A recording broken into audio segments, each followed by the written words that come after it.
Hello and welcome to another edition of the China Global South podcast, a proud member of the Sinica Podcast Network. I'm Eric Olander, and as always, I'm joined by China Global South's managing editor, Cobus van Staden, in beautiful Cape Town, South Africa. A very good afternoon to you, Cobus. Good afternoon. And Cobus, before we get started, I just want to wish everybody around the world who is celebrating the Lunar New Year holiday. We're recording this on New Year's Eve, and this week is a celebration in the Confucian world around, all over Asia and everywhere around the world that celebrates this, a happy and prosperous year of the snake. Cobus, today we are going to focus on Latin American geopolitics. It's been a rather dramatic past few days in the space. Over the weekend, Colombian President Gustavo Petro got into a fierce public spat with Donald Trump. Petro was angry that U.S. military planes are being used to repatriate undocumented Colombians, and he refused permission for U.S. Air Force C-17s to land in Colombia. Now, this, not surprisingly, really upset Trump, who then immediately retaliated with emergency 25% tariffs on all Colombian exports to the U.S., and then he also introduced a whole bunch of other punitive measures as well. 72 hours later, Petro eventually backed down, but one has got to think that he's still pretty miffed about what happened this weekend. Also, don't forget that Mexican President Claudia Sheinbaum also refused permission for a U.S. military deportation flight to land in her country as well. Then last week in Honduras, Foreign Minister Enrique Reina said during a nationally televised interview that the U.S. freeze on foreign aid combined with the forced repatriation of Honduran migrants may prompt the government to reconsider some of its geopolitical partners. And what was interesting was that Reina specifically mentioned the Chinese by name. And then, of course, there is the Panama question, which we're going to discuss today. U.S. Secretary of State Marco Rubio will be heading to Panama City later this week on his first overseas visit. And by the way, that is notable in and of itself because usually new American secretaries of state first head out to Asia or to Europe for their first overseas visit. But Rubio is going to the Americas. And that is something rather notable. But earlier today, Cobus, for our newsletter, I wrote a column where I wondered aloud about what appears to be two conflicting signals that Washington is sending Latin America. On the one hand, President Trump has, been on a tear since he won the election about the perceived threat that China poses to American interests in the Panama Canal. And during confirmation hearings that you and I covered quite a bit over the past couple of weeks, the message from Congress was also very loud and clear to each of the nominees for the national security team. Congress made it clear that they see China's growing influence in the Western Hemisphere as a major security threat. And Rubio himself, who is also going to be traveling to Guatemala, El Salvador, Costa Rica, and the Dominican Republic during his Latin American tour, has made it clear when he was a senator that China has been one of his major concerns in the Western Hemisphere. But, Cobus, this is what I'm interested to get your point on and your feedback, and this is what we're going to talk about today. It also seems that the Trump administration's forced deportations, the rancorous rhetoric that they're using towards Latin American leaders, and then, of course, the suspension of foreign aid are all contributing to an environment that's creating the exact opposite effect and potentially pushing some of these countries away from the U.S. and actually towards China. And this isn't only going to play out in Latin America. This will likely happen in other regions as well. How do you see this, Cobus? I think I agree with you, and I think the issue is, on the one hand, U.S. Aid and U.S. assistance to large parts of the global south has been semi-permanent, right? So in lots of ways, they became kind of a structural parts of some of these economies, or at least from the planning of that some of these governments are doing. So that carpet is being pulled out from under them. while at the same time the optics of the communication has become a lot more hostile. So the combination of the two means that these countries have to not only shift their political allegiances, possibly, or at least deal with a new tone of hostility, but also have to make a lot of quick planning in how they're going to be dealing with things. For example, in Africa specifically around public health issues, because so much of U.S. assistance is also tied into health assistance in Africa. So in both of those cases, if you suddenly have to rethink geopolitical connections, and if you suddenly have to rethink some form of logistical infrastructural support, then China is on your doorstep, right? Kind of in lots of ways, it's a very it's one of the first countries you think of, right? Simply because it's big, it's rich, it is doing a lot of this outreach already. So in lots of ways, yeah, this does, I think, complicate U.S. relationships around the world. Well, today we're going to focus on the Panama Canal controversy that erupted really just a couple days after Donald Trump won the presidency. Ever since then, it's been a nonstop prominent theme of his transition and then all the way into the first week of his presidency. Now, for some perspective on what's happening, we're thrilled to be joined for the first time on the program by Alonso Illueca, who is an associate professor at the Universidad Santa María la Antigua in Panama City. And he's done quite a bit of research on China-Panama relations and has been a prominent expert in the media these days. Alonso, good morning, and thank you so much for joining us. Happy to be here, Eric, and happy to see you, Cobus. It's fantastic to have you, and I'm really excited to get your take on everything that's going on, because too often we've been hearing from people in Washington in the U.S., but we have not heard as much from Panamanians, and that's really why we wanted to have you today. I think a great starting point for us would be to lay out the key positions of each of the major actors here, so we have a baseline in terms of what we're all dealing with. So let's start with Donald Trump, who first raised the issue, again, almost immediately after he was elected, and then again last week during his inaugural address. Let's take a listen. Panama's promise to us has been broken. The purpose of our deal and the spirit of our treaty has been totally violated. American ships are being severely overcharged and not treated fairly in any way, shape, or form, and that includes the United States Navy. And above all, China is operating the Panama Canal, and we didn't give it to China, we gave it to Panama, and we're taking it back. Now, Panama's president, Jose Raul Mulino, has been adamant from the beginning of this controversy in challenging Trump's accusations. Back in November, when this all started, the president thought, and President Mulino thought, if he makes a simple, straightforward statement that refuted these allegations, there's a chance this might all go away. Let's hear what he said. There are no Chinese in the canal. It's that simple. Neither Chinese nor citizens of any other foreign power work or are in control of the canal. If there happens to be any Chinese person around, it's someone on board a cruise ship or visiting the visitor center as a tourist in Panama, watching the different ships pass through the locks. But I reiterate, there is absolutely no Chinese interference or participation in anything related to the Panama Canal. There may be some geopolitical concerns that carry some validity from their perspective, but as far as Panama is concerned, there is absolutely no truth to them. And then finally, right after President Mulino made those remarks, the Chinese Ministry of Foreign Affairs weighed in on the issue, backing up President Mulino's statement and dismissing the U.S. claim that Beijing has a presence in the canal.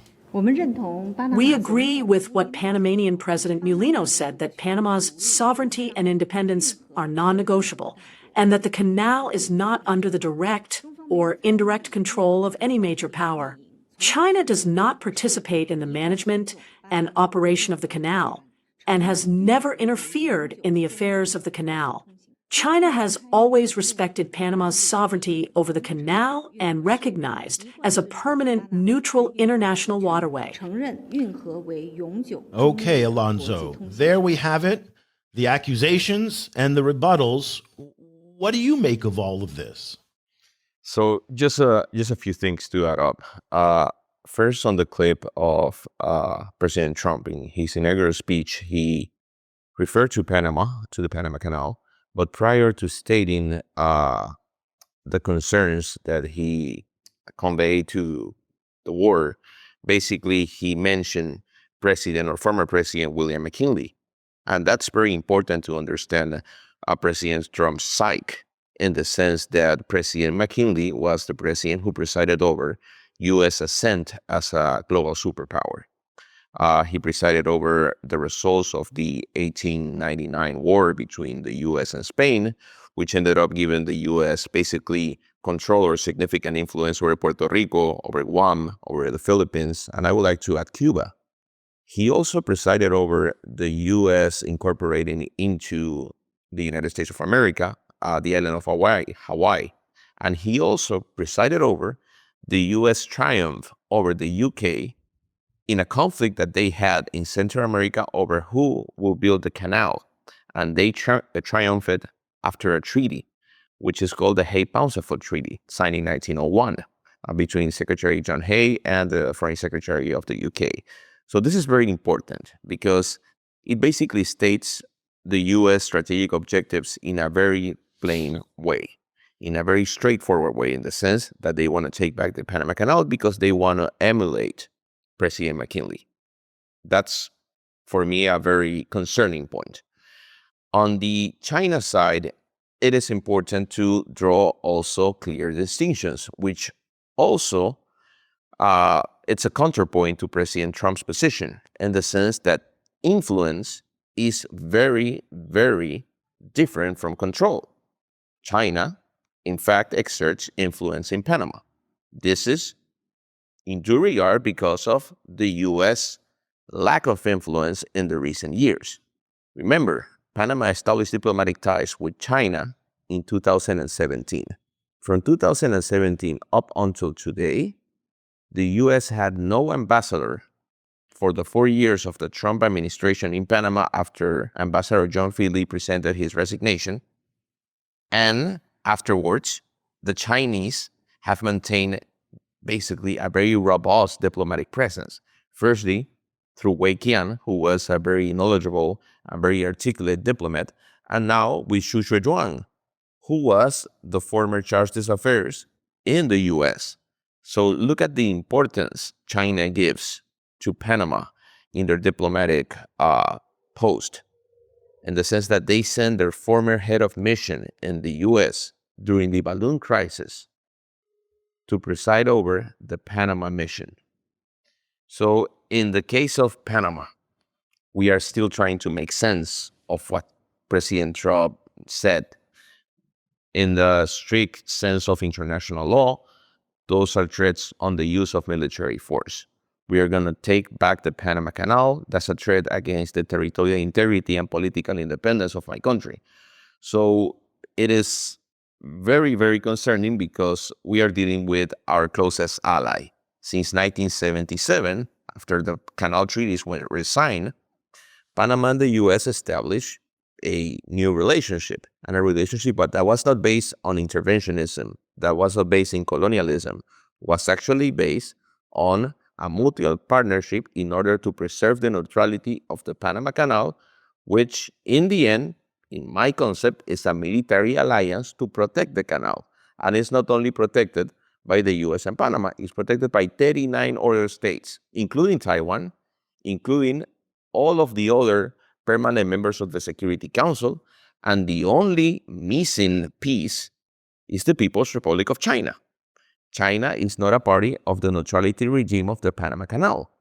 Of course, as it was mentioned in the clip you posted on the Chinese foreign minister, they recognize impliedly the neutrality regime of the Panama Canal. For a lawyer, as myself, an international law professor, that suffices, because I could draw a very boring little argument and say that China acknowledges the neutrality regime of the Panama Canal. But in practice, the fact that China refuses to sign the neutrality protocol of the Panama Canal raises concerns for the U.S. So we have a very, very complex scenario. I think that the three clips you just posted, basically set the table for a very wide and rich discussion. And just to give a little bit of the wider context, as you say, the canal itself is a neutral and treaty protected area, and it's being neutrally managed.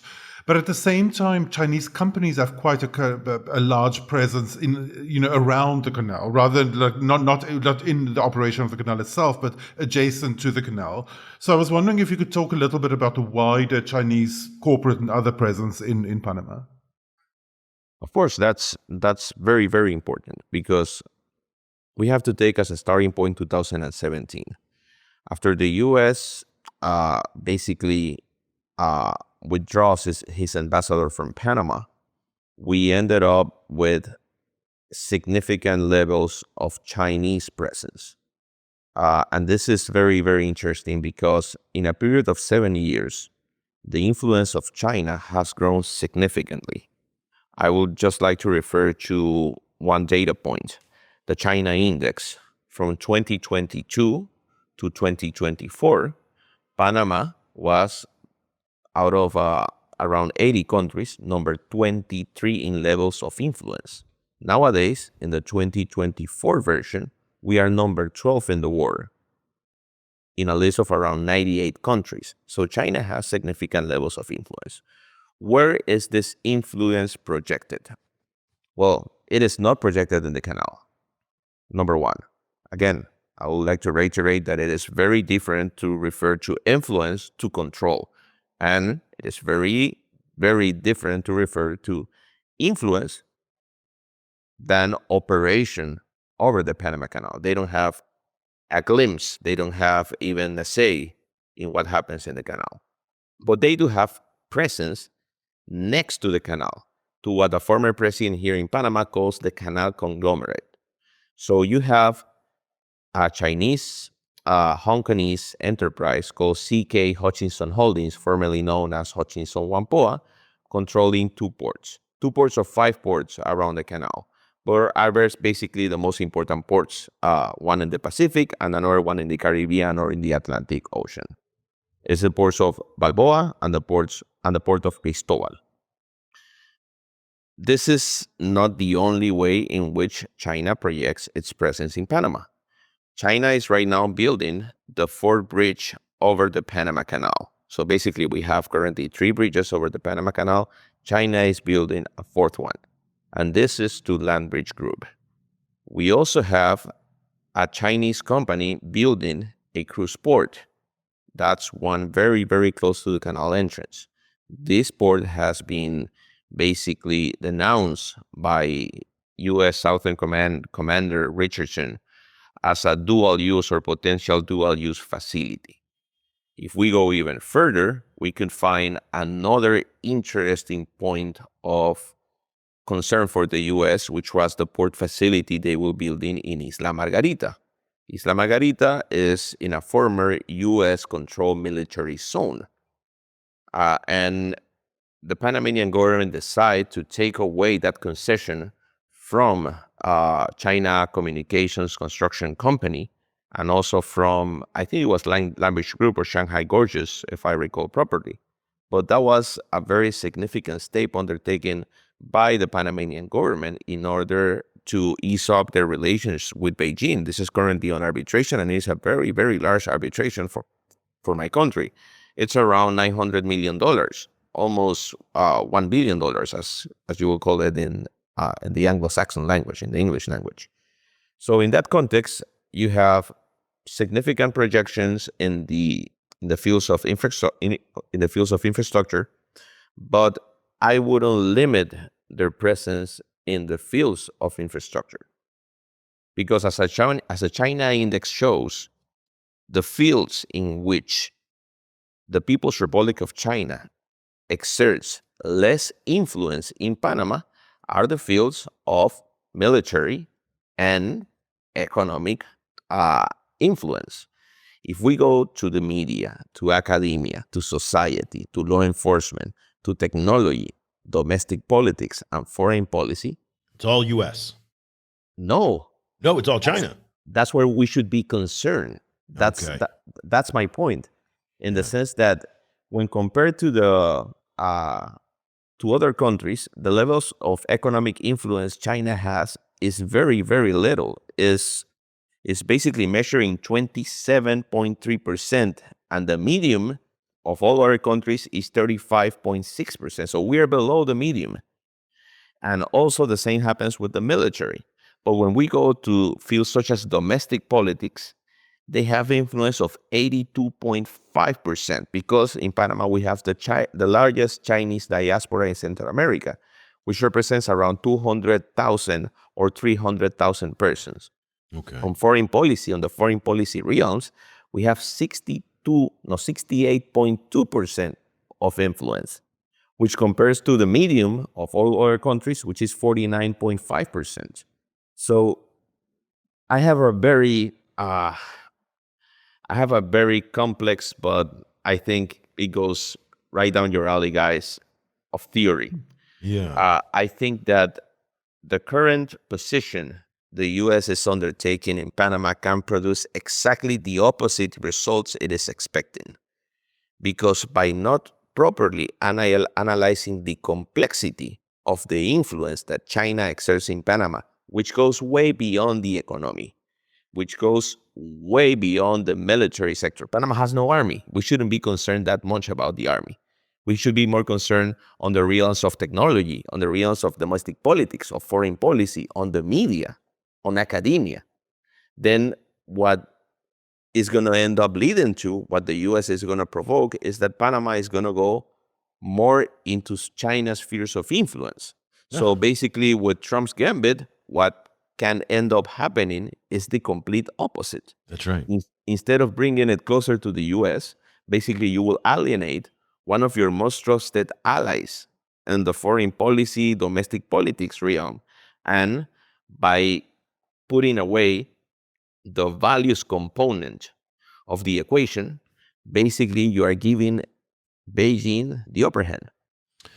I feel so much better now, because that's exactly what I wrote today in the newsletter, that this is potentially going to provoke a radicalizing reaction in a number of different governments. And remember, we're only 1 week into this. Now, a lot of people think or suppose that Donald Trump is negotiating. Remember, he's the deal maker, right?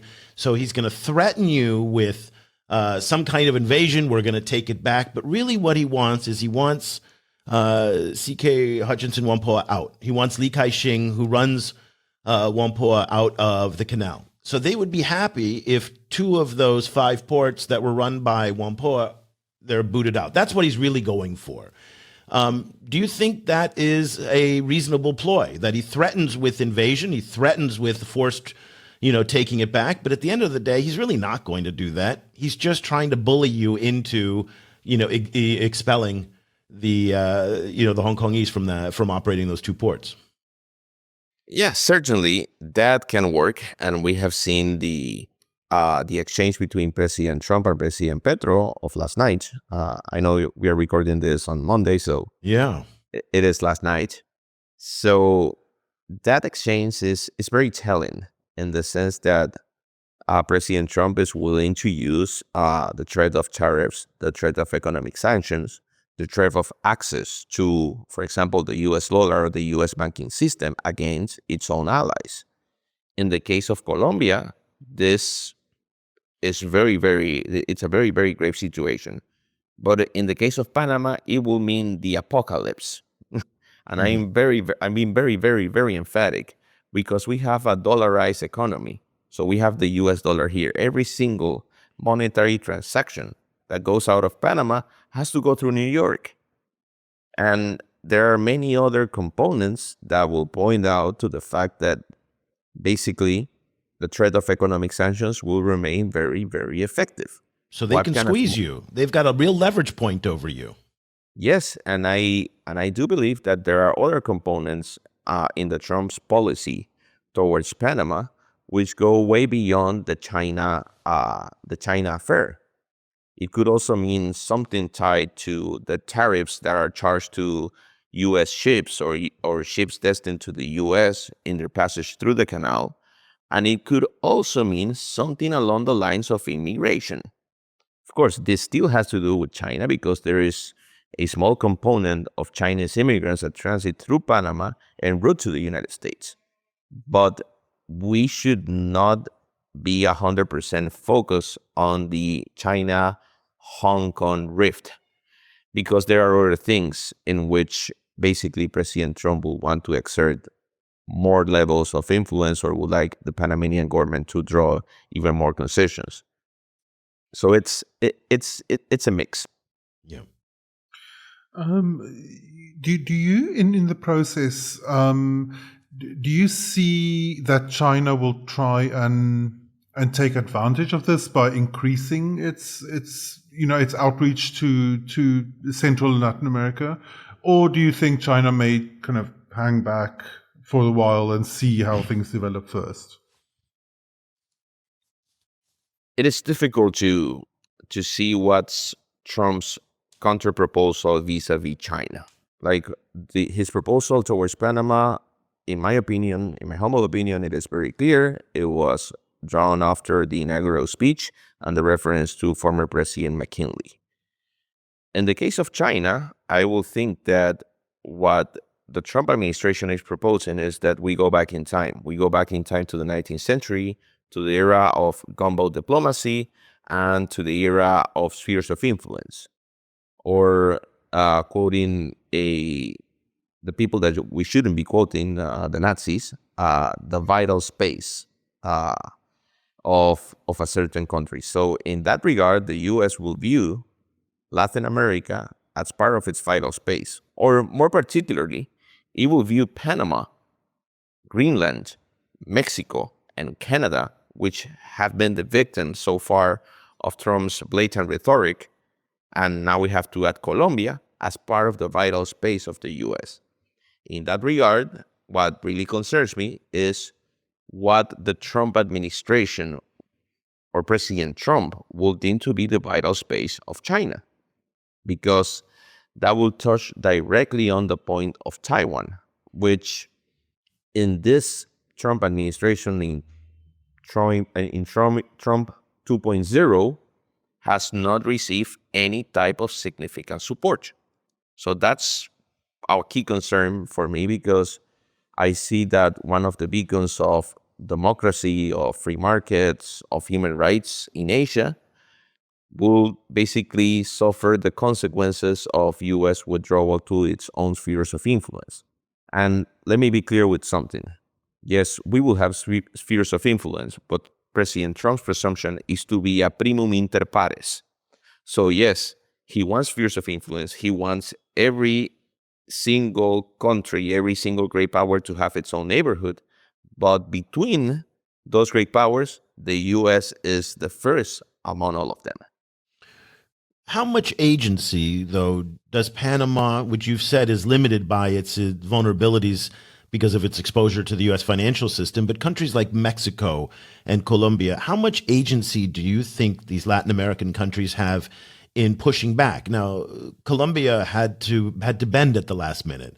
But if this goes on and the U.S. becomes more assertive, more interventionist, really touching on some historical traumas due to, U.S. intervention over the centuries in this region, is there any response, or are we now truly back in the jungle era where it's just raw power that determines geopolitics?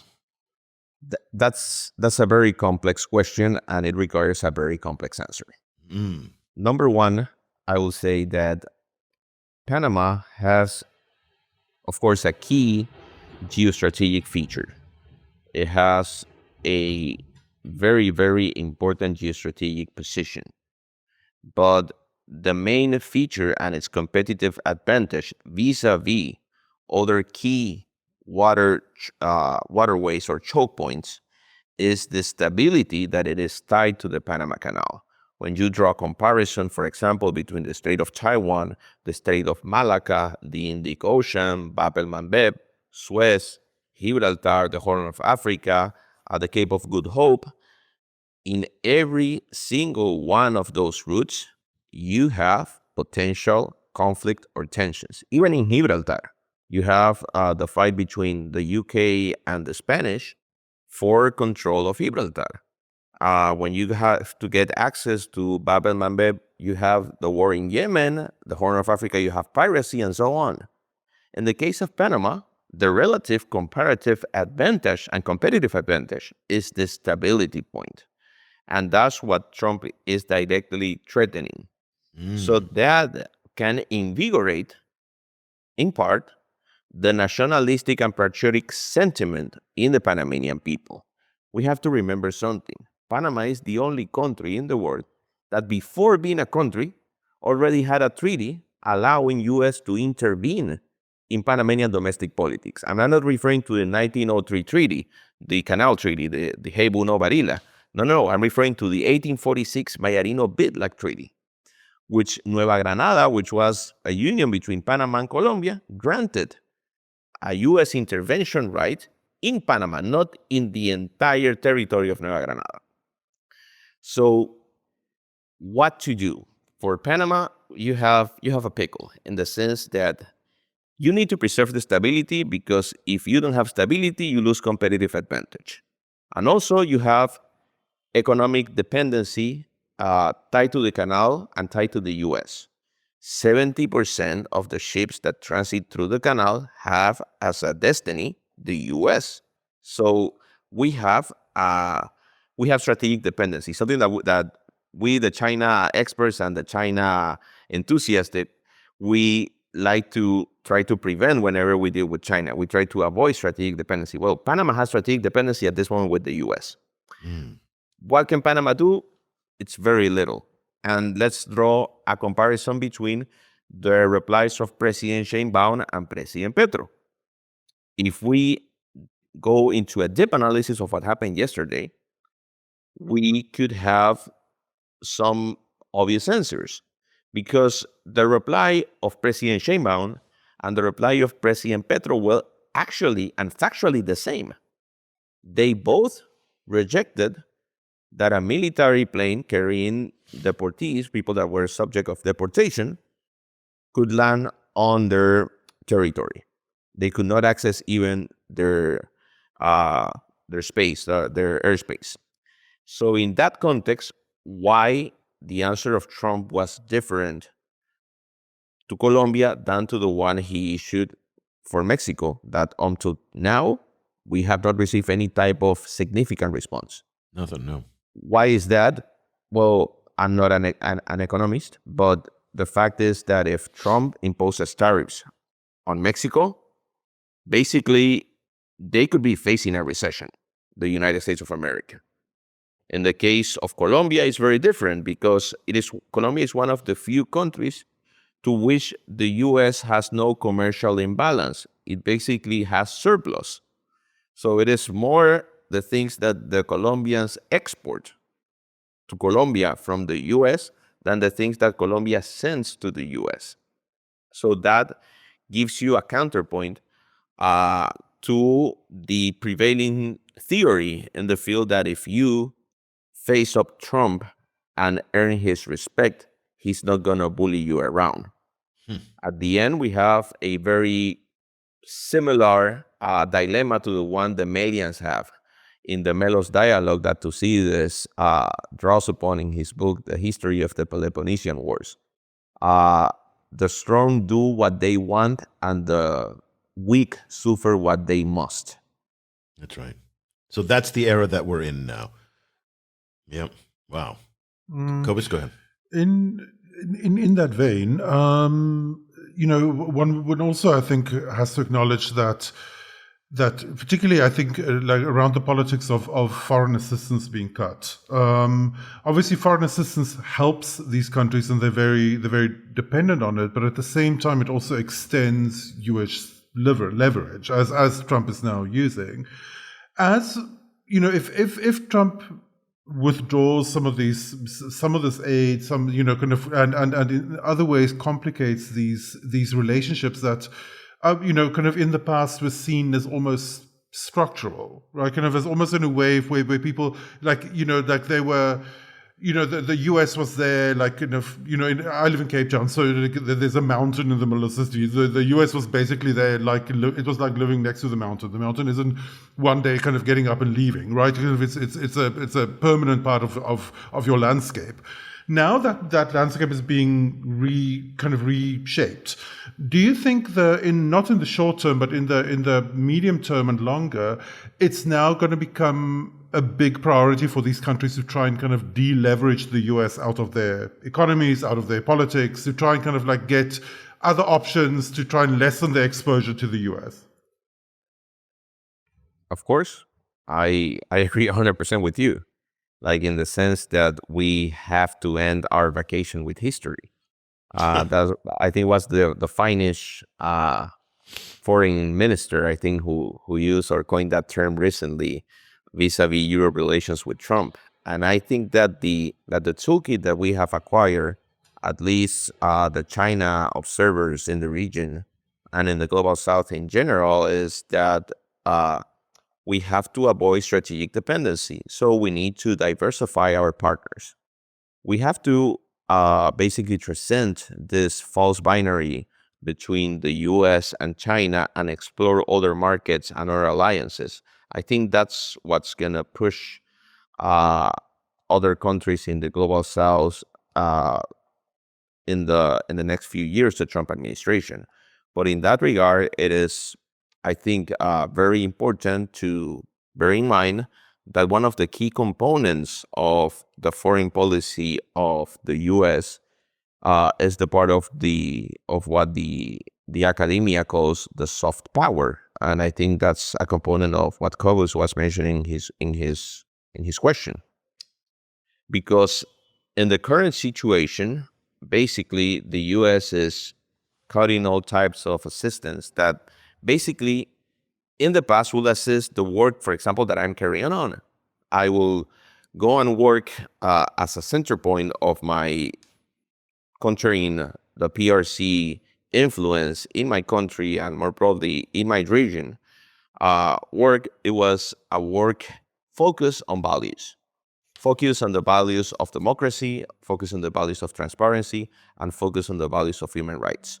If we go now into the era of hard power, in the era of hardball diplomacy, of gunboat diplomacy, if we basically withdraw the values from the entire picture, that's going to end up empowering even more the People's Republic of China. This is going to end up empowering China, because whenever you end up in a conversation or in a negotiation with China, one of the most important things is that you don't have to offer any type of quid pro quo. There's no quid pro quo in China's help to your country. The U.S. on its part will ask you to have higher standards on democracy, on transparency, on human rights. With this in mind, now let's make the Trump shift. Now, there's still a quid pro quo, but it's an even worse situation than in the past. At least in the past, if you fully understood the importance of these core values, you would say, hey, it's better to work with the U.S. But right now, it's like, I have a partner here that doesn't ask me to do anything, and I have another partner here threatening me. I need to diversify. I need to go to the arms of China. I don't think that's the right answer. I think we have to explore other potential partners in Asia. I'm not just referring to the classical ones, to the Asian tigers, or maybe to other classical partners, but I would like to refer, for example, to Indonesia, which is one of the most industrialized countries in the world. That's a potential partner. And other countries will have to explore new relationships, and this will force, for example, countries in the global south to transcend this nonsense competition that at times they tend to have internally in their regional organizations, such as the African Union, the OAS, or the CELAC, and basically establish a joint posture, because we have to transcend this status quo of being the theater of power projection and show a unified posture, which will require us to abandon this rhetoric that it's just currently creating more rift between the countries in Latin America. I would just like to point one example. Panama went to the CELAC and asked the CELAC to issue a statement basically backing up Panama against Trump expansionist rhetoric or Trump's threats. What did Argentina do? Basically, Argentina vetoed the resolution, vetoed the statement. So we have a very complex scenario in which we have to decide which organization serves better the purposes that we are trying to advance. In this case, we should definitely go to the OAS because the US is there, and most importantly, because they don't work under the consensus rule. They work under majority rule. So Panama could galvanize even more help. Well, let's just wrap up our conversation thinking about how this controversy and this crisis really that it's becoming wraps up. And I want to bring everybody into the discussion that's happening on Fox News. And Fox News, which in many respects is operating as a, to me, it feels a lot like a state propaganda outlet, which is amplifying Republican and MAGA talking points. But over the weekend, Republican Senator Eric Schmitt appeared on Fox to talk about his new resolution that he put forward last week in the Senate that calls on Panama to sever all ties with China due to the national security threats it presents to the United States, in their view. Let's take a listen to what Eric Schmitt had to say on this. And again, I'm going to play a couple sound bites, and I want to get your reaction. Yeah, look, I mean, President Trump has outlined this recently, but this has been a concern for a while in that China effectively has control of the Panama Canal. They control ports on either end. Why is that important? Because most of the goods and services, or most of the goods that we transport to the Pacific that go through the Panama Canal, our Navy goes through the Panama Canal. When we foolishly gave it away, the one condition that was insisted upon is that the canal would remain neutral. It's not neutral anymore. It's part of China's Belt and Road Initiative, where they buy up ports, they build airports, and if you criticize the CCP, you may not get flights anymore. They build infrastructure that they can turn it on and they can turn it off. We simply, from a national security perspective, cannot have that situation with regard to the Panama Canal. Our Navy, as I said, goes through there. So President Trump spoke very clearly about this, and I think the United States Senate, who entered, into that agreement and essentially gave the Panama Canal back through that treaty to Panama, the United States Senate now needs to speak very clearly on this. Now, Schmitt goes on to say that the Panama Canal issue is actually not really about just Latin America, but about confronting China's growing influence around the world. Well, I think all options are on the table, but one thing is very clear, and what this resolution calls for is they need to expel all of the Chinese influence and companies that currently have operational control of that canal. Like I said, they control ports on either end of the canal. If they wanted to, I mean, first of all, there's a lot of surveillance concerns right now with our Navy passing through there, China being able to sort of know where we're at all the time. There's a lot of risk there if they wanted it for sabotage or whatever the Chinese wanted to do. If we, we're in, Ainsley, I think it's important to understand we are in a competition with China right now. Who's going to win the 21st century? China has aims on being the dominant world power, supplanting the United States of America. They're playing the long game. They've built islands in the South China Sea. They're buying up ports all, around the world. They simply cannot have control of the Panama Canal. So they just need to expel the Chinese influence from the Panama Canal, get it back to where it should be, which is neutral. And I think that's what the president's talking about. And Alonso, if you'll just bear with me, I've got one more. And the Fox News host, Ash Schmidt, why should American families care about this issue? And again, trying to sell this Panama Canal crisis into retail American politics. Well, look, our goods, everything would get more expensive if China, really wanted to exert maximum control here. But I think from a national security perspective, that's certainly as a member of the Armed Services Committee, where I'm coming at here, our ability to move ships from here to there, they go through the Panama Canal. So for American families that are out there that want to know that they're safe and that their military can protect them for, a power that has designs on world domination, the canal is an integral part to all that, and it must be neutral. And I think that's why this resolution is important. Yeah. So are you getting bipartisan support? Because it seems like it should be a no-brainer for every American. I hope so. We just introduced it yesterday. I hope this is something that Republicans and Democrats can come together. As Americans, I think this is an issue. This isn't partisan. This is about our national security. It's also, by the way, about 78% of the goods that flow through the canal are from American ships. And so this is a big deal for the United States of America. Absolutely. Senator, thank you so much. Alonso, when you hear what Eric Schmidt is saying and how he's laying it out to a conservative audience in the United States, what's your reaction? My reaction is concern.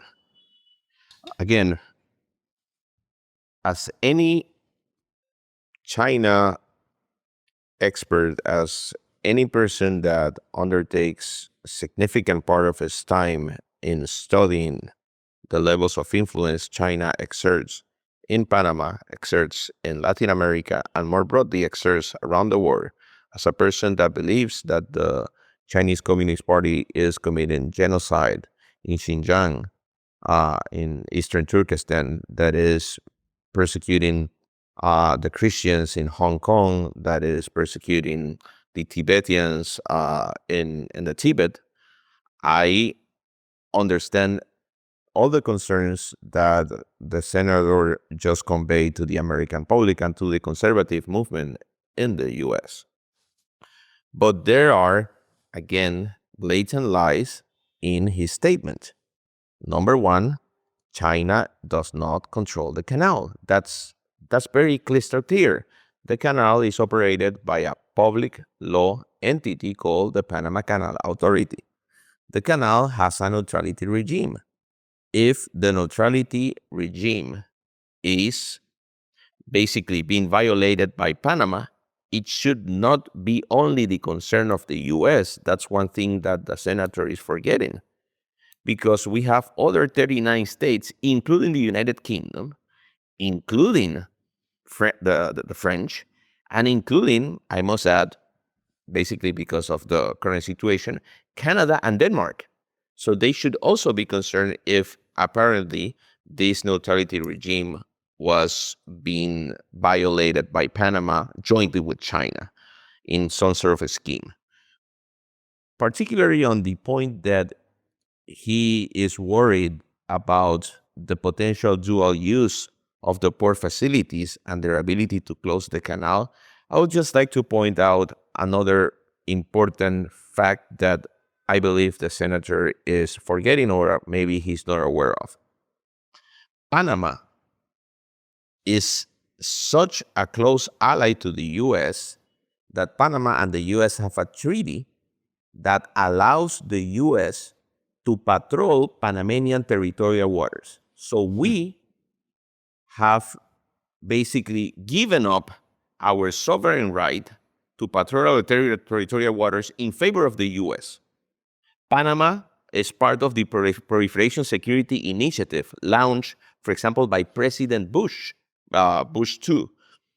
So we don't have, this is not a country that it is hostile. And let me just be clear on something.